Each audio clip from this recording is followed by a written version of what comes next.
Hello guys, আজকে চলে এসেছি পার্কে ঘুরতে। বাবানকে নিয়ে একটু ঘুরতে বেরিয়েছি। মাঝে মধ্যে একটু পার্কে চলে আসি, একটু বাজারে চলে আসি, কেননা তাতে আমার বাবানের মন মানসিকতাটা খুব ভালো হয়ে যায় আর ও খুব খুশি হয়ে যায়। দেখতেই পাচ্ছ ও কতটা এনজয় করছে, ওর খুব মজা লাগছিল। আর সব কিছুতে ও চড়ছিল, দেখতেই পাচ্ছ। ও সব থেকে বেশি মজা নিয়েছে এই দোলটায়, তো ওর খুব মজা লাগছিল। তারপরে ওখান থেকে বেরিয়ে বাইরে, এটা ছিল চিলড্রেন পার্ক, তো ওখানে 10 টাকার টিকিট কেটে ঢুকতে হয়। তারপরে এই যে বেরিয়ে টয় ট্রেনে উঠে পড়লাম। আর টয় ট্রেনের টিকিট হচ্ছে মাথা পিছু 50 টাকা করে। তো টাকাটা তেমন বড় কথা না, বড় কথাটা হচ্ছে বাবান কতটা খুশি হয়েছে সেটাই। বাচ্চাদের মুখের হাসিটাই সব কিছু। তো বাচ্চাদের সঙ্গে সঙ্গে দেখতেই পাচ্ছ যারা বয়স্ক, বেশি হাঁটতে পারে না তারা উঠে পড়ে, আর বাচ্চাদের সঙ্গেও যারা গার্জিয়ান থাকে তারাও ওঠে এই টয় ট্রেনে।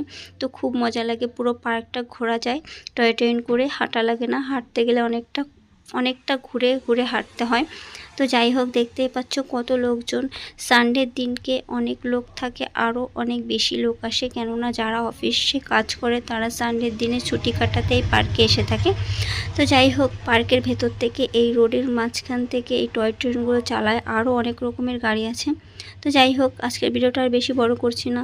তোমরা সবাই ভালো থেকো, টাটা।